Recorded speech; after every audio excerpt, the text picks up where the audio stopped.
Hello hackers, പ്രണമാണ്. അപ്പോൾ നമ്മൾ ഇന്ന് നോക്കാൻ പോകുന്നത് ഈ ഒരു നമ്മുടെ വീഡിയോ സീരീസിൻ്റെ കോഡ്സ്വിഗ്ഗർ വീഡിയോ സീരീസിൻ്റെ 4th പാർട്ടാണ്. അപ്പം നമ്മൾ 4ാമത്തെ ലാബാണ് ഇത് ചെയ്യാൻ പോകുന്നത്. ആ ലാബിൻ്റെ പേര് SQL injection attack querying the database type and version on MySQL and Microsoft. അപ്പോൾ നമ്മുടെ ടാസ്ക് വളരെ സിമ്പിളാണ്. യൂണിയൻ ഓപ്പറേറ്റർ യൂസ് ചെയ്തിട്ട് അല്ലെങ്കിൽ യൂണിയൻ അറ്റാക്ക് യൂസ് ചെയ്തിട്ട് നമ്മൾ ഈ ഒരു ഡേറ്റാബേസിൻ്റെ വേർഷൻ എടുക്കണം. MySQLൻ്റെ വെച്ച് നമുക്ക് ആദ്യം ചെയ്യാം.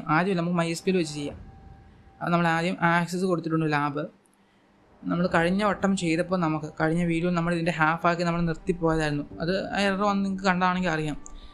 സോ ഒന്നുകൂടെ ഞാൻ റിപ്പീറ്റ് ചെയ്യട്ടെ.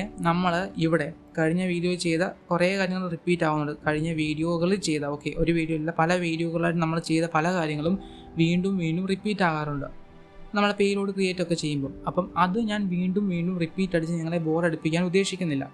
നിങ്ങൾക്കത് ഡൗട്ടുണ്ട്. ഇപ്പം ഞാനൊരു കാര്യം പറഞ്ഞിട്ട് ജസ്റ്റ് എക്സ്പ്ലെയിൻ ചെയ്യാതെ പോകുന്നുണ്ടെങ്കിൽ അതിനർത്ഥം ഞാനത് ഓൾറെഡി എക്സ്പ്ലെയിൻ വേറെ വീഡിയോയിൽ അല്ല ഇതിന് മുമ്പത്തെ വീഡിയോയിൽ എക്സ്പ്ലെയിൻ ചെയ്തിട്ടുണ്ടെന്നാണ്. അപ്പം നിങ്ങൾ അതൊന്ന് റെഫർ ചെയ്യുക. ഇതിന് മുമ്പത്തെ വീഡിയോയിൽ പറയാത്ത കാര്യങ്ങളാണെങ്കിൽ ഞാൻ ചുമ്മാ പറഞ്ഞു പോകത്തില്ല, ഞാൻ ഉറപ്പായിട്ടും അത് എക്സ്പ്ലെയിൻ ചെയ്യും. അപ്പം ടോപ്പിക്കിലേക്ക് വരാം. ഈ ഒരു ടാസ്ക് നമുക്ക് ഫിനിഷ് ചെയ്യാം. സോ ഇവിടെ ആയിരിക്കും വൾനറബിലിറ്റി നമുക്ക് പറഞ്ഞിട്ടുണ്ട്, കാറ്റഗറിയിലാണെന്ന്. നമുക്ക് പെറ്റ്സ് എടുക്കാം. നമുക്ക് ബർപ്പ് സെറ്റ് ചെയ്തിട്ടുണ്ട്. സോ ബർപ്പ് വെച്ച് ചെയ്യാം. നമ്മൾ കഴിഞ്ഞ വട്ടം അല്ലാതെ ചെയ്തപ്പോൾ റെഡി ആയില്ലായിരുന്നല്ലോ. സോ ഞാനിത് റിപ്പീറ്റിന് കൊടുക്കുവാണ്. നമുക്ക് മോഡിഫൈ എളുപ്പമാണ്. യൂണിയൻ യൂസ് ചെയ്തിട്ടാണ് നമുക്ക് അറിയേണ്ടത് എത്ര കോളമാണ് നമുക്ക് എടുക്കേണ്ടതെന്നാണ്. ഇപ്പോൾ ലെഫ്റ്റും റൈറ്റും ഈക്വൽ ആണെന്ന് ഞാൻ കഴിഞ്ഞ ക്ലാസ്സിൽ പറഞ്ഞിട്ടുണ്ടല്ലോ, കഴിഞ്ഞ വീഡിയോയിൽ പറഞ്ഞിട്ടുണ്ടല്ലോ. അപ്പോൾ നമുക്ക് ആദ്യം അത് റെഡിയാക്കാം. അതിനുള്ള method fail and success method തന്നെയാണ്. നമ്മൾ ഫെയിലിയർ ആകും, നമ്മൾ ട്രൈ ഔട്ട് ചെയ്തിട്ടാണ് കണ്ടുപിടിക്കുന്നത്. സോ സ്റ്റാർട്ട് ചെയ്യാം. സെലക്ട്. ഇത് ഞാൻ പറഞ്ഞു ഒരാക്കളിൻ്റെ അല്ല, അതുകൊണ്ട് നമുക്കൊരു ടേബിൾ വേണമെന്ന് നിർബന്ധമില്ല കേട്ടോ.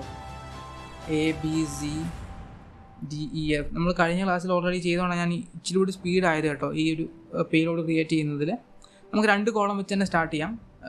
MySQL ആണ് നമുക്ക് ഓൾറെഡി അറിയാം. അതിൻ്റെ കമൻറ്റ് ഹാഷ് കൊടുത്തു. പെർഫെക്റ്റ്. 200 അടിച്ചിട്ടുണ്ട്. അപ്പോൾ നമുക്ക് മനസ്സിലായി, കൺഫേം ആയി 2 എണ്ണം. നമ്മൾ കഴിഞ്ഞ വീഡിയോയിൽ ചെയ്ത അസംഷൻ നമ്മുടെ കറക്റ്റായിരുന്നു. അപ്പോൾ നമുക്ക് 2 കോളമാണ് വേണ്ടതെന്ന് മനസ്സിലായി. ഒന്നാമത്തേത്. ഇനി നമുക്കിതിൻ്റെ വേർഷനാണ് എടുക്കേണ്ടത്. ഇതിനെങ്ങനെ വേർഷൻ എടുക്കാമെന്ന് ചോദിച്ചാൽ ചീറ്റ് ഷീറ്റ് എടുക്കാം. ചീറ്റ് ഷീറ്റ് പറയുന്നുണ്ട്. വേർഷൻ എടുക്കുന്നത് MySQL വേർഷൻ എടുക്കുന്നത് ഇങ്ങനെയാണ്, അറ്റ് വേർഷൻ. സോ നമുക്കത് ജസ്റ്റ് കോപ്പി ചെയ്യാം. എന്നിട്ട് ഫസ്റ്റ് കോളം നമുക്ക് വേണ്ടായിട്ട് അത് കൊടുക്കാം. രണ്ടാമത്തെ കോളം നമുക്ക് നൾ കൊടുക്കാം, പ്ലസ് നൾ. സെൻഡ് ചെയ്യാം. ഇൻറ്റേർണൽ എറർ വന്നിട്ടുണ്ട്. അത് എന്തുകൊണ്ടായിരിക്കും? ഇൻറ്റേർണൽ എറർ വന്നെങ്കിലും ഒരു സെക്കൻഡ്, ഇവിടെ നമുക്ക് ഇത് വേണ്ടായിരുന്നു.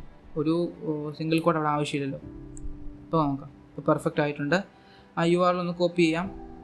നമുക്കതിൻ്റെ ഔട്ട്പുട്ട് അല്ലാതെ എടുത്ത് കാണിക്കാം. എന്തായിരിക്കും? സോൾവ് ആയിട്ടുണ്ട്. അപ്പോൾ നമുക്കിവിടെ കിട്ടിയിട്ടുണ്ടല്ലോ. ഇവിടെ 200 അടിച്ചിട്ടുണ്ട്. പിന്നെ നമുക്കിവിടെ ഡേറ്റാബേസിൻ്റെ ആ ഒരു വേർഷൻ നമുക്ക് കിട്ടിയിട്ടുമുണ്ട്. സോ ഇതേ നോക്കാം. ജസ്റ്റ് വേർഷൻ നമുക്ക് കിട്ടിയിട്ടുണ്ട് ഈ ഒരു ഡേറ്റാബേസിൻ്റെ. അതുകൊണ്ടാണ് ഇവിടെ സക്സസ് അടിച്ചത്. നമുക്ക് വേണമെങ്കിൽ ജസ്റ്റ് ഇവിടെ ഫോർവേഡ് ഓൾ. നമ്മൾ സക്സസ് അടിച്ചിട്ടുണ്ട്. അപ്പോൾ നമ്മൾ ഈ ഒരു ലാബ് കംപ്ലീറ്റ് ചെയ്തിട്ടുണ്ട്. സോ വീഡിയോ ഇഷ്ടപ്പെട്ടവർ ലൈക്ക് ചെയ്യുക, ഫോളോ ചെയ്യുക. പിന്നെ ഇതിനകത്തോടൊക്കെ ഇൻട്രസ്റ്റ് ഉള്ള അല്ലെങ്കിൽ ഇനി വരാൻ സാധ്യതയുള്ള ഫ്രണ്ട്സൊക്കെ ഉണ്ടെങ്കിൽ അവർക്ക് ഷെയർ ചെയ്യുക.